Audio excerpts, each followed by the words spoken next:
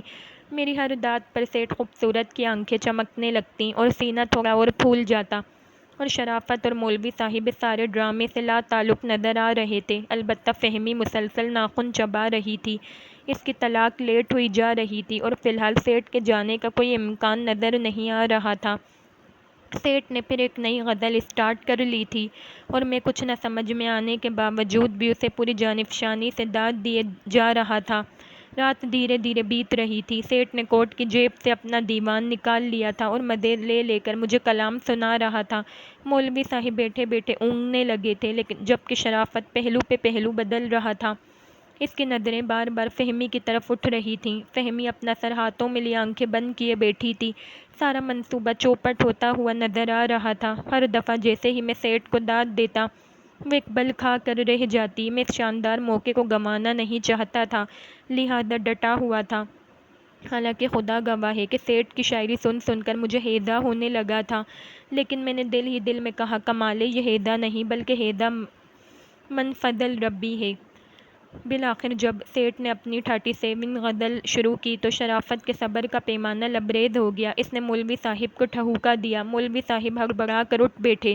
اچھا انکل، ہم چلتے ہیں، کافی دیر ہو گئی ہے، شرافت نے کھڑے ہوتے ہوئے کہا۔ سیٹھ نے چونک کر ناگواری سے اس کی طرف دیکھا جو اس کی شعر خوانی میں مخل ہوا تھا، پھر بیٹھے بیٹھے بولا، ویلکم، خدا حافظ۔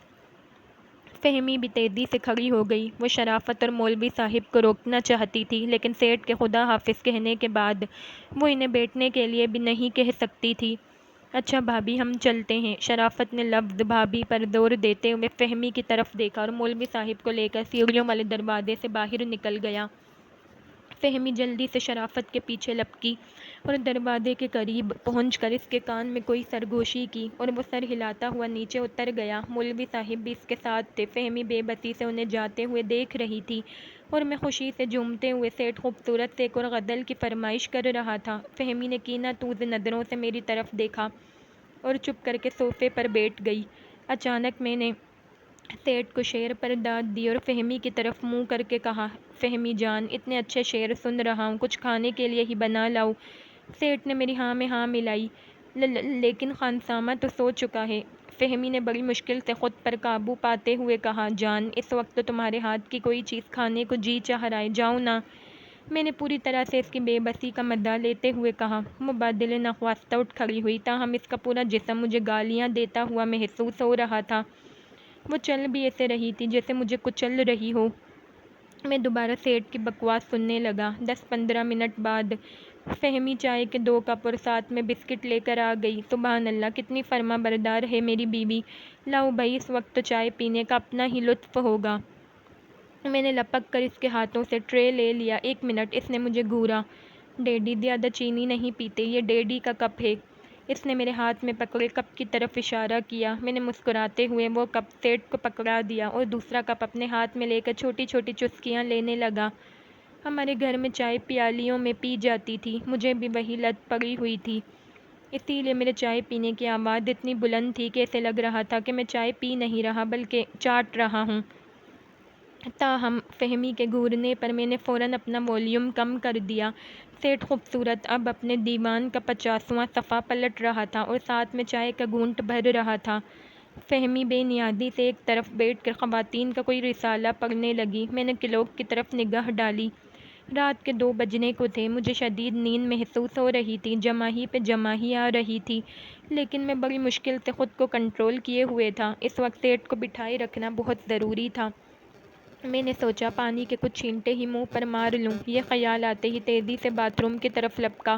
سیٹھ نے مجھے اتنی سبک رفتاری سے باتھ روم کی طرف جاتے دیکھا تو کچھ اور سمجھا اور برا سا منہ بنا کر چائے پینے لگا۔ میں نے باتھ روم میں جاتے ہی واش بیسن میں اپنا منہ دیکھا، کوئی فرق نہیں پڑا تھا۔ میں نے ٹھنڈے پانی کے 2-4 چھینٹے آنکھوں پر مارے اور اپنا جائزہ لیا۔ مجھے بے اختیار خود پہ پیار آ گیا۔ ابا تو ایسے ہی کہتے تھے کہ میں گدھا ہوں، حالانکہ آج میں نے اپنی عقل مندی سے ثابت کر دیا تھا کہ میں گدھا نہیں، گھوڑا ہوں۔ اگر میں ان وقت پر سیٹھ خوبصورت کو شاعری پر آمادہ نہ کر لیتا تو اس وقت فہمی مجھ سے چھن چکی ہوتی۔ میں نے دوبارہ شیشے میں خود کو دیکھا۔ میں دیکھنا چاہتا تھا کہ تازہ تازہ شادی شدہ بندہ کیسا لگتا ہے۔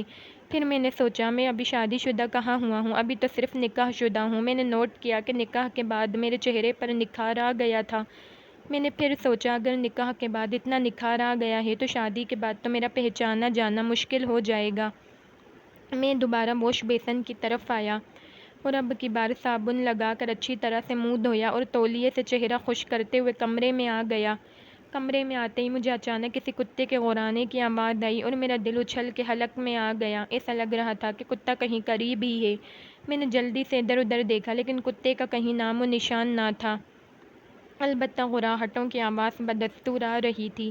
ایسا لگتا تھا کہ کتا بہت غصے میں ہے۔ اسی اثنا میں میری نظر اچانک سیٹھ خوبصورت پہ پڑی اور میں حیران رہ گیا۔ سیٹھ بڑے آرام سے صوفے پر گہری نیند سو رہا تھا اور جس سے میں کتے کی غراہٹیں سمجھ رہا تھا وہ سیٹھ خوبصورت کے خراٹے تھے۔ میں نے اللہ کا شکر ادا کیا کہ میری جان چھوٹی۔ فہمی نے رسالہ بند کیا اور میرے قریب آ گئی۔ شکریہ، میں نے شرما کر کہا۔ کس بات کا؟ اس نے پیار بھرے لہجے میں کہا۔ پاس آنے کا۔ فہمی نے بڑی محبت سے میری گال پر چٹکی کاٹی اور میں پاگل ہو گیا۔ کچھ سمجھ نہیں آ رہا تھا کہ وہ یکدم اتنی اچھی کیسے بن گئی۔ تم بہت شریر ہو۔ فہمی نے آنکھ ماری۔ میں نے پھر شرما کر کہا مہربانی ہے تمہاری، ورنہ ابا مجھے شریر کی بجائے خنزیر کہتے ہیں۔ تو پھر کیا خیال ہے شروع کریں؟ اس نے معنی خیز انداز میں میری آنکھوں میں جھانکتے ہوئے کہا۔ بسم اللہ۔ میں نے جلدی سے تکیے کی طرف ہاتھ بڑھایا۔ شاباش، تو پھر بولو۔ کیا بولوں؟ میں چونک گیا۔ بھائی وہی طلاق طلاق طلاق، کیا مطلب؟ تم ہاں میں، چلو جلدی کہو۔ وہ غصے میں آ گئی۔ میں نے تندیہ لہجے میں کہا تمہارے وکیل اور مولوی صاحب تو جا چکے ہیں، البتہ تمہارے ڈیڈی یہاں موجود ہیں، ان کی فکر مت کرو۔ فہمی نے چٹکی بجائی۔ میں نے انہیں نیند کی ایسی گولی دی ہے کہ اب یہ کل دوپہر کے بعد ہی اٹھ سکیں گے۔ میں اچھل کر کھڑا ہو گیا۔ آ جائیں وکیل صاحب اور مولوی صاحب، اس نے آواز لگائی اور وہ دونوں دوبارہ کمرے میں داخل ہو گئے۔ میں سمجھ گیا کہ پانسا پلٹ چکا ہے۔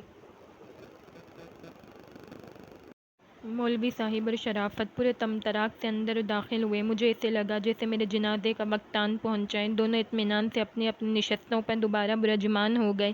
سیٹھ پوری ذمہ داری سے خراٹے لینے میں مصروف تھا۔ جی جناب شاہ رخ صاحب، کیا حال ہیں؟ شرافت نے بڑے احترام سے مجھے دلیل کیا۔ اس سے پہلے کہ میں کوئی جواب دیتا فہمی نے تیزی سے کہا جلدی بونکو، ہر بندے کو اپنا باپ نہ سمجھ لیا کرو۔ میں تلملایا۔ فہمی چلائی شٹ اپ یو باسٹرڈ، مجھے پانی تو پی لینے دو۔ میں نے جلدی سے ہاتھ جوڑے۔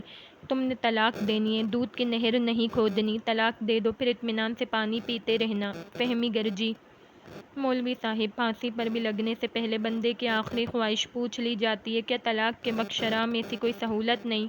میں نے مولوی صاحب سے رجوع کیا۔ مولوی صاحب یکدم کھنکارے، گھور کر میری طرف دیکھا، پھر اطمینان سے بولے نہیں، اب تم نے طلاق کے علاوہ کوئی لفظ بولے تو جان نکال دوں گی۔ فہمی فیصلہ کن لہجے میں بولی اور پرس میں ہاتھ ڈالا۔ میں سمجھ گیا کہ ریوالور چیک کر رہی ہے۔ میں نے آہ بھری اور اسی لمحے میری آنکھوں کے سامنے اندھیرا آ گیا۔ میں نے گھبرا کر اپنی آنکھیں ملیں، شاید طلاق کے صدمے سے میری بینائی متاثر ہو گئی تھی۔ میں چلایا، مجھے کچھ نظر نہیں آ رہا۔ آہستہ بول حرامزادے، ہمیں بھی کچھ نظر نہیں آ رہا۔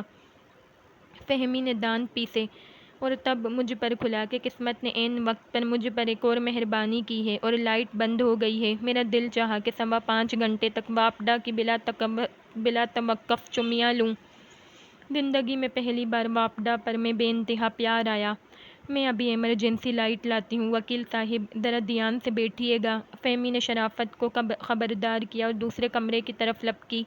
شرافت غیر محسوسانہ طور پر دروازے کے قریب ہو کر بیٹھ گیا تاکہ کوئی باہر نہ جا سکے۔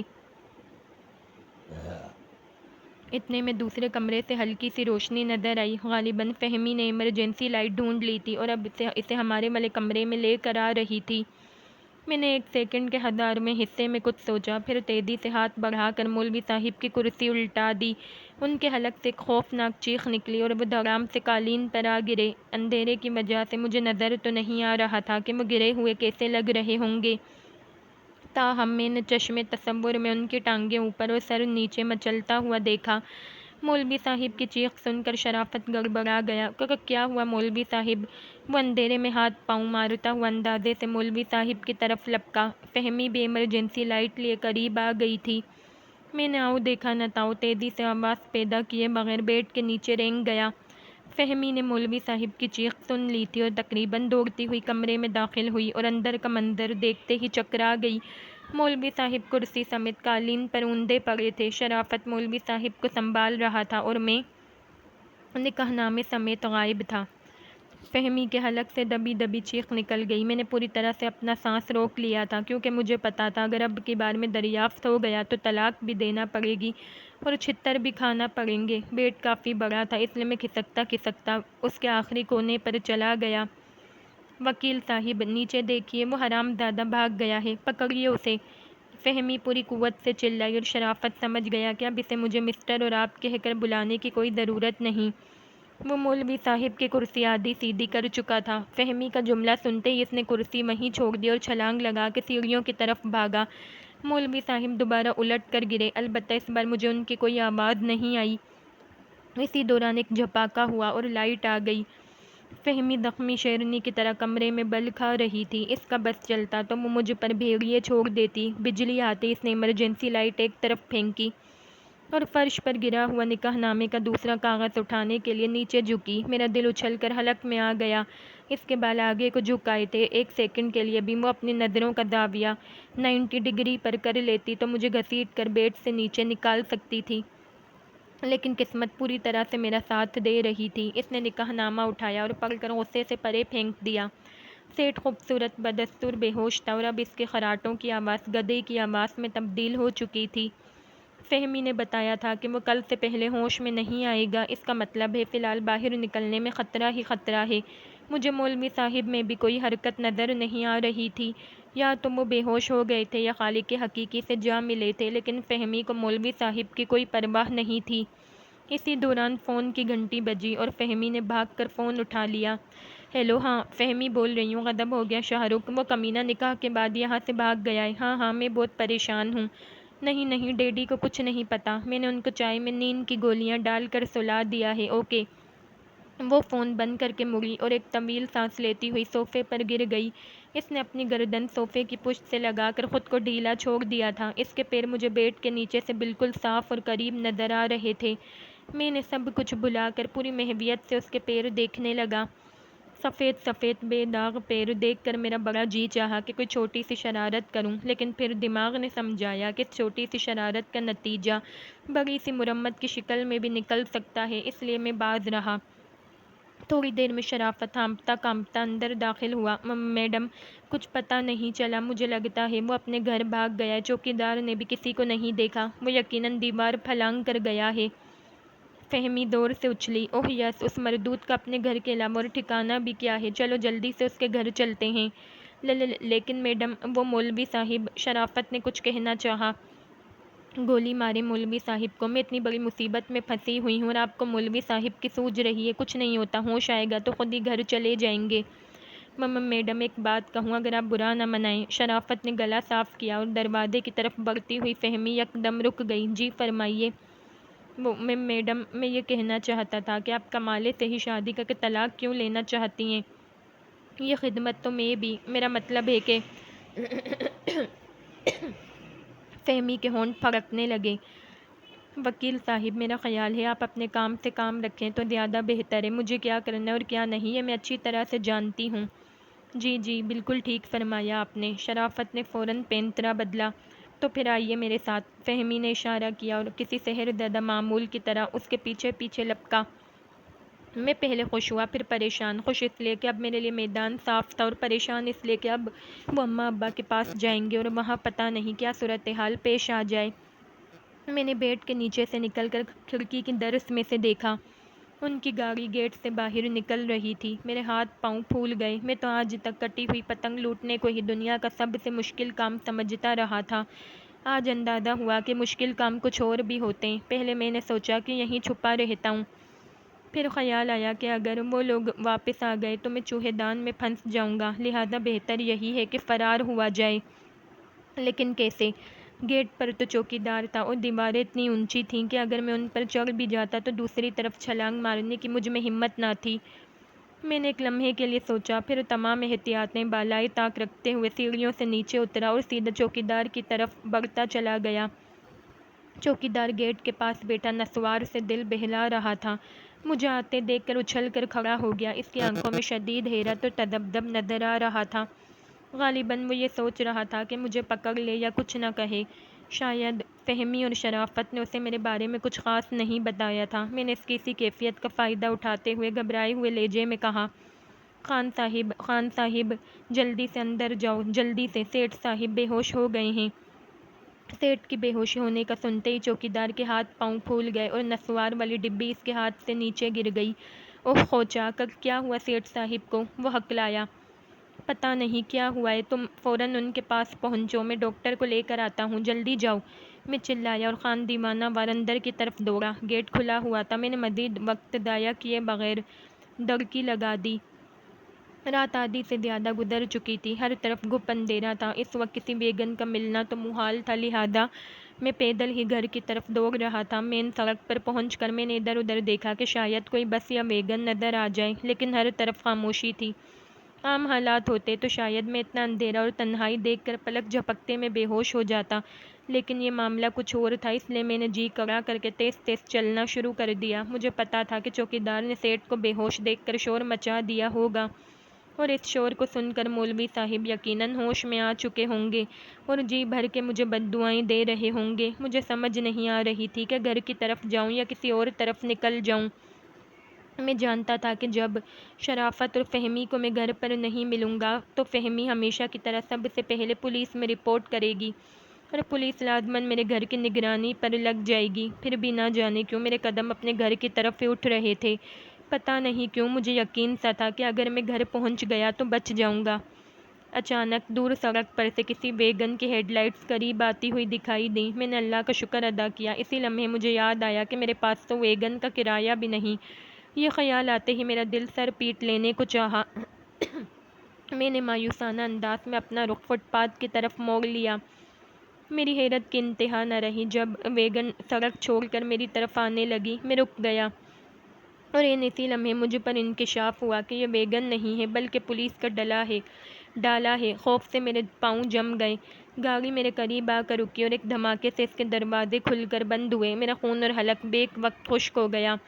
گاڑی کی ہیڈ لائٹ سیدھی میرے چہرے پر پڑ رہی تھی اور لائٹس کی روشنی میں 3-4 پولیسیے میری طرف بڑھ رہے تھے۔ اب بھاگنا فضول تھا کیونکہ ان کے ہاتھوں میں پکڑی بندوقیں میری طرف ہو چکی تھیں۔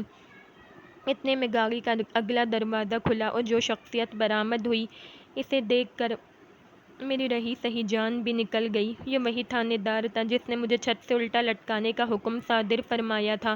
مجھے دیکھ کر اس کی آنکھوں میں حیرانی اتر آئی۔ اس نے قریب آ کر میرا جائزہ لیا۔ پوری تسلی ہونے کے بعد اس نے کھل کر ایک قہقہہ لگایا اور ہاتھ میں پکڑا ڈنڈا میری بغل میں چبو دیا۔ اوئے کتے، تو رات کو ادھر کیا کر رہا ہے؟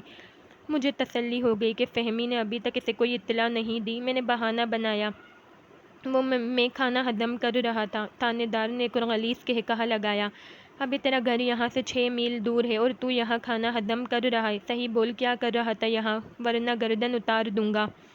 میں کانپ گیا۔ نہیں جی، یہ ظلم مت کیجیے گا۔ میں بغیر گردن کے گھر گیا تو ابا مجھے گولی مار دیں گے۔ اوئے بکواس بند کر، جلدی بتا تو ادھر کیا کر رہا تھا؟ ایک سپاہی نے انکشاف کیا۔ سر جی، مجھے تو لگتا ہے یہ کسی بندے کو مارنے کی پلاننگ کر رہا تھا۔ میں مزید کانپ گیا۔ یہ غلط ہے جی، میں نے تو آج تک کھل کر جھوٹ نہیں مارا۔ میں بندہ کیسے مار سکتا ہوں؟ اس بات کا فیصلہ ہم تھانے جا کر کریں گے، تھانے دار نے مونچھوں کو تاؤ دیتے ہوئے کہا اور سپاہیوں کو اشارہ کیا۔ میں بہت گڑ گڑایا، خدا کے واسطے دیے، لیکن اس نے میری ایک نہ سنی اور گاڑی میں ڈال کر مجھے تھانے لے آیا۔ میں ڈر رہا تھا کہ اگر فہمی نے اسے فون کر دیا تو وہ پرچہ کاٹنے میں 1 منٹ کی بھی تاخیر نہیں کرے گا۔ تاہم اب کی بار اس نے ایک مہربانی کی کہ مجھے مارا نہیں۔ حوالات قیدیوں سے بھری ہوئی تھی۔ پتہ چلا کہ یہ سب حکومت مخالف جماعت کے کارکن ہیں اور سڑک پر جلوس میں نعرے لگاتے ہوئے دھر لیے گئے ہیں۔ ان کے لیڈر تو گاڑیوں میں بیٹھ کر گھروں کو روانہ ہو گئے تھے اور یہ حوالات میں بیٹھے ان کی ماں بہنیں کر رہے تھے۔ میں نے کھانے کے 2-3 نوالے لیے اور ایک طرف ہو کر بیٹھ گیا۔ مجھے اپنے آپ پر شدید غصہ آ رہا تھا کہ میں ڈرپوک سے بزدل کیسے بن گیا ہوں۔ ایک بات کا تو مجھے پورا یقین تھا کہ فہمی جب تک مجھ سے طلاق نہیں لے لیتی وہ اس بات کی تشہیر سے مکمل گریز کرے گی کہ وہ مجھ سے نکاح پڑھوا چکی ہے، لیکن ان تمام باتوں کے باوجود مجھے سب سے زیادہ خطرہ شرافت کی طرف سے تھا۔ وہ نکاح کا چشمدید گواہ تھا اور کسی بھی موقع پر مجھے یا فہمی کو بلیک میل کر سکتا تھا۔ تمہارا تعلق کون سی پارٹی سے ہے جی؟ میرے قریب بیٹھے ہوئے ایک سیاسی قیدی نے سوال کیا۔ میں نے چونک کر اس کی طرف دیکھا۔ اس کے سوال کرنے کا انداز بتا رہا تھا کہ وہ ملک و قوم کی بھلائی سے زیادہ اپنی بھلائی کے لیے سیاسی پارٹی کارکن ہیں۔ میں نے اطمینان سے کہا، میرا تعلق ٹی پارٹی سے ہے۔ اچھا جی، یہ کوئی نئی پارٹی آئی ہے؟ کس نے بنائی ہے اور فی جلوس کتنا دیتی ہے؟ اس نے بڑے اشتیاق سے پوچھا۔ پارٹی تو یہ بہت پرانی ہے لیکن پیسے نہیں دیتی، صرف چائے پلاتی ہے۔ اوہ، اس نے ہونٹ سکیڑے۔ بھوکی ننگی پارٹیاں ایسے ہی کرتی ہیں۔ اچھا یہ بتاؤ، جیل جانے کا کیا ریٹ ہے؟ کیا مطلب؟ میں نے دیدے پھیلائے۔ او یار، میرا مطلب ہے کہ تمہاری پارٹی کا ورکر اگر جیل جائے تو اسے کتنے پیسے ملتے ہیں؟ 2-3 ہزار تو ملتے ہی ہوں گے نا؟ اس نے خالصتاً کاروباری انداز اختیار کیا۔ میں نے آہ بھری۔ نہیں میرے بھائی، ہماری پارٹی پیسے دینے کی بجائے الٹا جیل جانے والے ورکر سے پیسے لیتی ہے۔ ہیں؟ حیرت سے اس کی آنکھیں کھلی کی کھلی رہ گئیں۔ اچانک سارے حملاتی اچھل اچھل کر نعرے لگانے لگے۔ میں نے سلاخوں سے باہر جھانکا۔ ان کے لیڈران پریس فوٹوگرافروں کے ساتھ حملات کی طرف آ رہے تھے۔ ساتھ میں تھانے دار بھی تھا۔ لیڈروں کے چہروں پر فاتحانہ مسکراہٹ رقص کر رہی تھی اور ان کے کلف لگے بے داغ کپڑے اور فرعونیت سے بھرپور چال ثابت کر رہی تھی کہ یقیناً وہ ایک نہ ایک دن اس ملک کی باغ دوڑ ضرور سنبھالیں گے۔ قیدیوں کے نعروں میں مزید شدت آ گئی۔ میرے قریب بیٹھا قیدی بھی اچھل اچھل کر نعرے لگا رہا تھا۔ ہر ایک کی کوشش تھی کہ وہ آگے بڑھ کے وفاداری کے ثبوت میں اپنا آپ سلاخوں کے پیچھے دکھائے۔ ملک صاحب زندہ باد، حاجی صاحب زندہ باد، ٹوانا صاحب زندہ باد، شیر پنجاب زندہ باد، سندھ کا چیتا زندہ باد، لاہور کا سانپ زندہ باد، کراچی کا بھیڑیا زندہ باد۔ حملات نعروں سے گونج رہی تھی اور لیڈروں کے چہرے مزید تمتماتے جا رہے تھے۔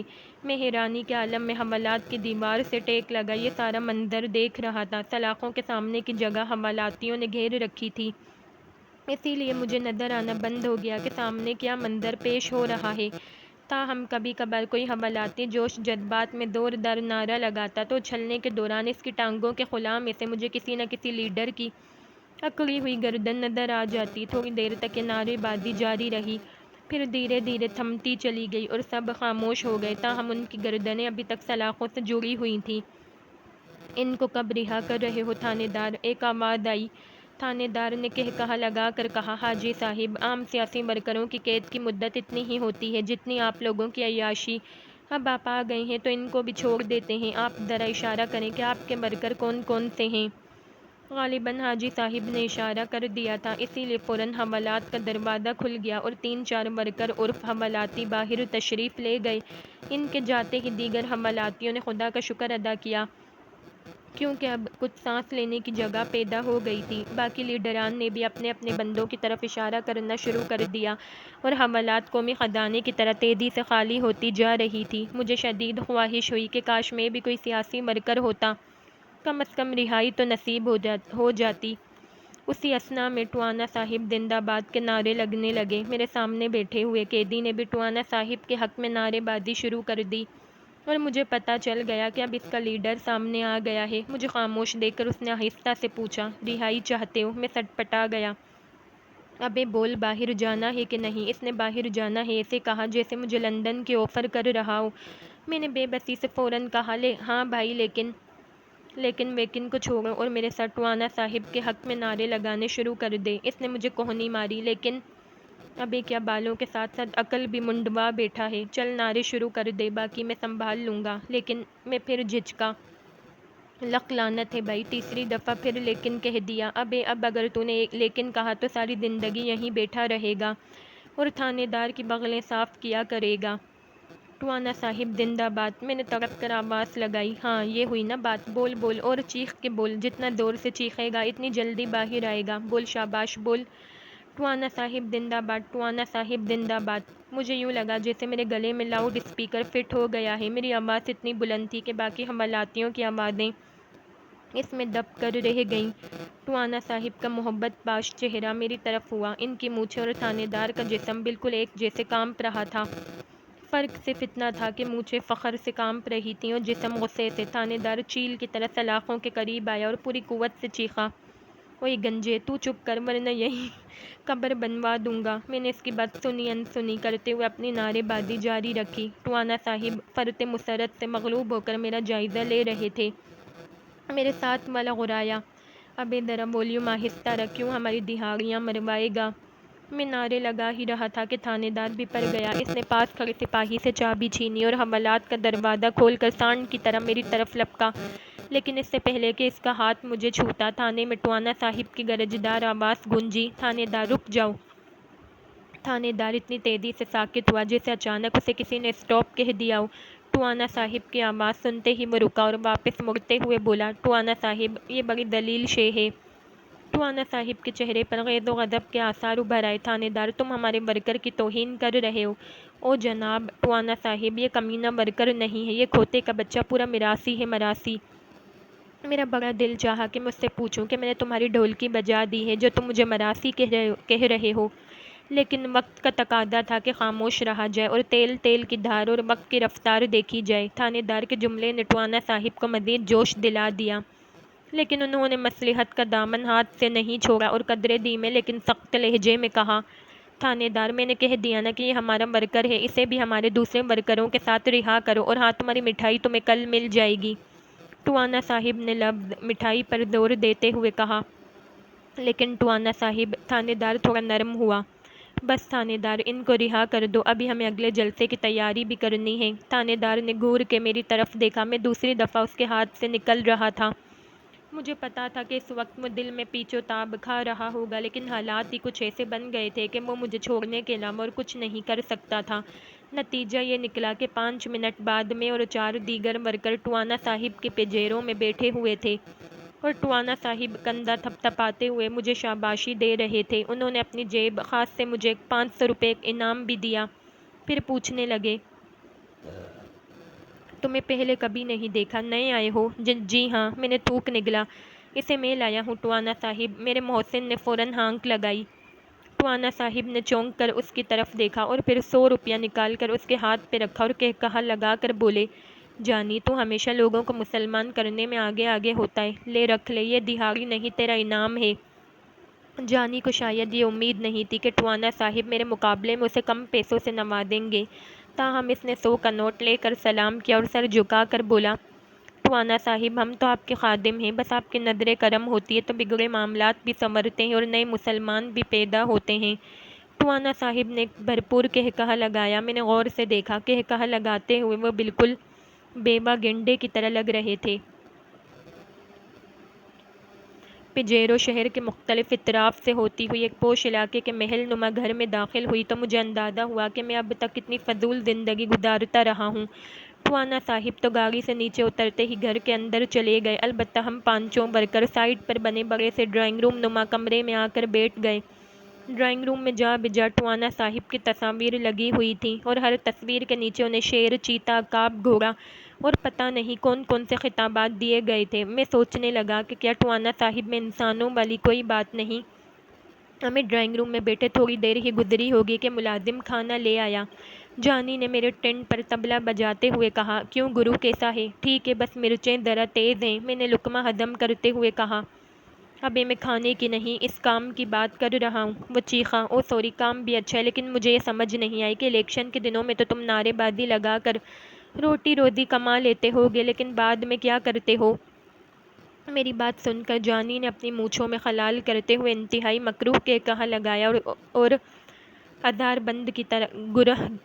بند کی گرہ سخت کرتے ہوئے بولا، اصل کام ہی الیکشن کے بعد شروع ہوتا ہے۔ ٹوانا صاحب الیکشن جیتیں یا ہاریں، وہ ہمیں مسلسل خرچہ پانی دیتے رہتے ہیں۔ ویسے اللہ کا شکر ہے کہ وہ 3 دفعہ MNA بن چکے ہیں، تو کیا جلسے میں موجود ہزاروں کارکنوں کی روٹی روزی کا خرچہ ٹوانا صاحب اٹھاتے ہیں؟ میرے حلق میں لقمہ پھنس گیا۔ ابے نہیں بے، ٹوانا صاحب سیاسی بندے ہیں، رفاہی نہیں۔ یہ جو اتنے ہزاروں لوگ ٹوانا صاحب کے جلسوں میں آتے ہیں، یہ سارے تھوڑے ورکر ہوتے ہیں۔ ان ہزاروں لوگوں کو جلسوں میں لانے والے ہم جیسے چند ورکر ہی ہوتے ہیں، لہذا پیسہ بھی ہمیں ہی ملتا ہے۔ اللہ ٹوانا صاحب کو زندگی دے، ہمارا تو بالکل بچوں جیسا خیال رکھتے ہیں۔ بچوں کی طرح؟ تو کیا وہ تمہاری نیپی بھی بدلتے ہیں؟ میں نے آنکھیں پھیلائیں۔ جانی نے قہر آلود نظروں سے میری طرف دیکھا اور پھر باقی ورکروں کی طرف گردن گھمائی۔ وہ سب ارد گرد سے بے نیاز کھانے میں جٹے ہوئے تھے۔ قسم خدا کی تیری زبان تجھے کسی دن کے ایم ضرور دکھائے گی۔ کے ایم کیا مطلب؟ میں نے حیرت سے پوچھا۔ ابے تجھے کے ایم کا نہیں پتہ؟ میرا خیال ہے یہ کوئی قومی ادارہ ہے۔ میں نے لیاقت جمائی۔ ابے گنجے، کے ایم کا مطلب ہوتا ہے کتے کی موت۔ میں نے کام کر جلدی سے پانی کا گلاس منہ سے لگا لیا۔ میری حالت دیکھ کر جانی نے اپنا نامہ اعمال میں ایک اور کہے کا اضافہ کیا اور پھر لطف اندوز ہوتے ہوئے بولا، ابھی تک تو نے اپنے نام نہیں بتایا اور نہ ہی یہ بتایا ہے کہ تو کس جرم میں جیل میں بند تھا۔ میں نے آخری لقمہ لیتے ہوئے ایک ضعیف ڈکار لیا اور منہ پونچھتے ہوئے مختصر لفظوں میں اسے اپنی داستان حیات سنائی۔ میری کہانی سنتے ہی جانی کی آنکھیں یکدم چمک اٹھیں اور دوسرے ورکر کھانا ختم کر چکے تھے اور سلام دعا لے کر جا رہے تھے۔ جانی نے کچھ لمحے توقف کیا، پھر میرے قریب آتے ہوئے بولا، تو بہت خوش قسمت ہے۔ کیوں؟ میرے منہ پر امریکہ لکھا ہے۔ ابے نہیں کمالے، تو امریکہ سے بھی بڑا چال باز نکلا۔ ابے میری مان، سیٹھ کو سب کچھ بتا کر اس کی عزت کے نام پر لمبی رقم بٹور لے۔ سبحان اللہ، کیا آئیڈیا ہے! اور اگر فہمی نے سیٹ تک پہنچنے سے پہلے میری سانسیں بٹور لیں تو پھر؟ جانی نے ایک گہرا سانس لیا، جیب سے گولڈ لیف کی ڈبی نکالی، اس میں سے کیٹو نکال کر سلگا لیا، پھر میری طرف دیکھا اور ایک گہرا کش لگا کر صوفے کی پشت سے سٹیک لگاتے ہوئے کچھ سوچنے لگا۔ کافی دیر تک وہ اسی حالت میں رہا، پھر یکدم چونکا اور آہستہ سے بولا، فہمی کو نہ اٹھوا لیں؟ مجھے اس کے منہ سے فہمی کا نام بہت برا لگا۔ جانی تمیز سے بات کر، نام مت لے، وہ تیری بھرجائی ہے۔ جانی کے چہرے پر شرمندگی کے آثار ابھر آئے۔ اچھا بھائی، نام نہیں لیتا تو کیا خیال ہے بھرجائی کو اٹھوا لیں؟ میں نے غور کیا تو مجھے اس کا جملہ پہلے جملے سے بھی 100 گنا زیادہ بدتمیز لگا۔ اس سے پہلے کہ میں اس کے جملے پر کوئی رد عمل ظاہر کرتا، اچانک اندر کا دروازہ کھلا اور ٹوانا صاحب ڈرائنگ روم میں آ گئے۔ میں بے اختیار کھڑا ہو گیا اور ٹوانا صاحب کے حلیے پر نظر پڑتے ہی میرا منہ کھلے کا کھلا رہ گیا۔ انہوں نے عورتوں والا لباس پہن رکھا تھا، ہاتھوں میں چوڑیاں اور کانوں میں بالیاں، ہونٹوں پر گہری لپسٹک اور منہ پر میک اپ کی دبیز تھے۔ اندر داخل ہوتے ہی وہ سیدھی میری طرف آئے اور آتے ہی میری ٹن پر ایک بوسہ دیا۔ میں کسی بت کی طرح ساکت و جامد کھڑا تھا۔ جانی بھی گھبرا کر کھڑا ہو گیا۔ ٹوانا صاحب نے ایک نظر جانی پر ڈالی، پھر سیکسی نظروں سے میری طرف دیکھتے ہوئے بولے، صدقے جاماں، کون ہو تم؟ ایک گبرو نوجوان، آجا سینے نہ لگ جا ٹھا کر کے۔ انہوں نے باہیں پھیلائیں، میرے پیروں تلے زمین نکل گئی۔ ٹوانا صاحب بالکل کھسر پسر لگ رہے تھے۔ میری سمجھ میں نہیں آ رہا تھا کہ کیا کروں۔ ادھر ٹوانا صاحب مسلسل مجھے اپنی باہوں میں لینے کے لیے بےتاب نظر آ رہے تھے۔ میں نے بے چارگی سے جانی کی طرف دیکھا جو مجھے عجیب سے اشارے کر رہا تھا۔ میں نے بڑی کوشش کی کہ اس کا کوئی اشارہ سمجھ سکوں، لیکن حالت کچھ ایسی ہو رہی تھی کہ سب کچھ گاؤں ماؤں ہو رہا تھا۔ ٹوانا صاحب نے لہک لہک کر گانا شروع کر دیا، اللہ کرے تیری کسی نال اکھ لڑ جاوے، جنہ مینوں تو ستایا کوئی تینوں بھی ستاوے۔ ایک لمحے کے لیے تو مجھے یوں لگا جیسے میں گھڑولی کی تقریب کا مہمان خصوصی ہوں یا موت کا کنواں دیکھ رہا ہوں۔ جانی برابر مجھے اشارے کیے جا رہا تھا، لیکن مجھے ٹوانا صاحب کی طرف سے فرصت ملتی تو میں کسی اور طرف دھیان دیتا۔ میری گھبرائی ہوئی شکل سے غالباً ٹوانا صاحب کو مزید ہی جان نصیب ہو رہا تھا، اس لیے وہ مچل مچل کر اپنی دلکش اداؤں کے ذریعے میرے قریب آنے کی کوشش کر رہے تھے۔ مجھے اپنی عزت شدید خطرے میں محسوس ہو رہی تھی۔ میں تیزی سے چھلانگ لگا کر جانی کے قریب آ گیا۔ مجھے یوں اپنے سے دور جاتے دیکھ ٹوانا صاحب کی آنکھوں میں اور بھی پیار امڈ آیا۔ وہ ٹھمک ٹھمک کر چلتے ہوئے میرے قریب آئے، بغور میرا جائزہ لیا اور جانی کی طرف منہ کر کے بولے، جانی مرجانیہ، کہاں سے لایا ہے یہ ہیرا؟ جواباً جانی بھی عورتوں کی طرح ہاتھ نچا کر بولا، اے ہے یہ کن چکروں میں پڑ گئی ہو؟ یہ بھی ہماری طرح ایک عورت ہے۔ جانی کی بات سن کر مجھے ایک اور شوق لگا۔ میں نے تیزی سے خود پر نظر ڈالی اور محتاط طریقے سے خود کو ٹٹولا اور تانیس کے مروجہ معیار پر پورا نہ پا کر میرے تن بدن میں آگ لگ گئی۔ اس سے پہلے کہ میں جانی کو کوئی جواب دیتا، جانی بھی ہجڑوں کی طرح مٹکتے ہوئے میرے قریب آیا اور کڑک کر بولا، زلیخا بولتی کیوں نہیں ہو؟ ٹوانی تمہیں مرد سمجھ رہی ہے؟ اف خدایا، میری حالت ایسی ہو رہی تھی جیسے سارے بازار کسی نے مجھے ایک پائنچے والی پینٹ پہنا دی ہو۔ پہلے تو میرا جی چاہا کہ جانی کے چہرے پر گھونسا دے ماروں، وہی مجھے یہاں لانے کا ذمہ دار تھا، لیکن پھر سوچا کہ اس طرح تو مسئلہ مزید بگڑ سکتا ہے۔ میں سوچ بھی نہیں سکتا تھا کہ اتنا بڑا لیڈر اور اس کا ورکر دونوں پارٹ ٹائم زنانے ہوں گے۔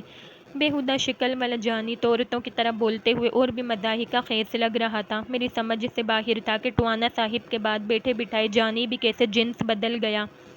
مجھے تذبذب میں دیکھ کر جانی یکدم میرے قریب ہوا اور سرگوشی کی، کمالے، ٹوانا صاحب کو اس وقت دورہ پڑا ہے۔ اور اس وقت ان سے بچنے کا ایک ہی طریقہ ہے کہ خود بھی عورت بن جاؤ میری طرح۔ توانا صاحب میری طرف لپکے، اے خوبصورت بغیر بالوں والے ٹارزن، کیا تم مرد نہیں ہو؟ میں بے بسی سے جانی کو دیکھنے لگا۔ ہاں ہاں بول زلیخا، بتا دے کہ تو مرد نہیں ہے۔ جانی نے مجھ سے ذلیل ترین فرمائش کی۔ نہیں نہیں، میرا دلبر عورت نہیں ہو سکتا، یہ تو میری جان ہے۔ توانا صاحب مونچھیں پھڑکاتے، سینے کے زیر و بم کو سنبھالتے میرے مزید قریب ہو گئے۔ مصیبت کے وقت گدھے کو باپ بنانے کا تو سنا تھا، لیکن آج کھلا کہ مصیبت کے وقت کبھی کبھار جنس بھی تبدیل کرنا پڑ جاتی ہے۔